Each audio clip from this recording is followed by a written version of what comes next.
Nasabat ang 720,000 pesos na halaga ng smuggled na sigarilyo sa isinagawang checkpoint operation ng mga otoridad sa Barangay Kalagangan, San Fernando, Bukidnon. Ito ay ikalabing-isa ng Enero taong kasalukuyan. Kinilala ng otoridad ang naarestong suspect na si alias Rob, 37 anyos at residente ng Barangay Magatos, Asuncion, Davao del Norte. Ayon sa investigasyon, galing ang suspect ng Quezon Bukidnon papuntang Kapalong, Davao del Norte nang maharang ng mga otoridad sa isinagawang checkpoint.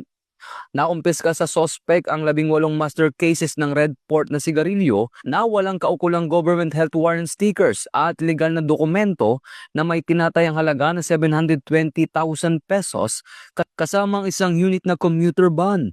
Nakumpirmang sangkot umano ang suspect sa illegal na bentahan ng illegal na sigarilyo mula pa noong 2020.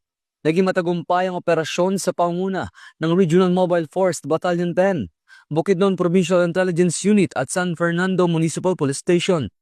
Dinala ang suspect at nakumpiskang kontrabando kasama ang ginamit na sasakyan sa San Fernando MPS para sa dokumentasyon.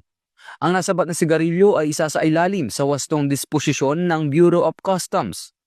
Ito ang bagong PNP para sa bagong Pilipinas, serbisyong mabilis, tapat at nararamdaman.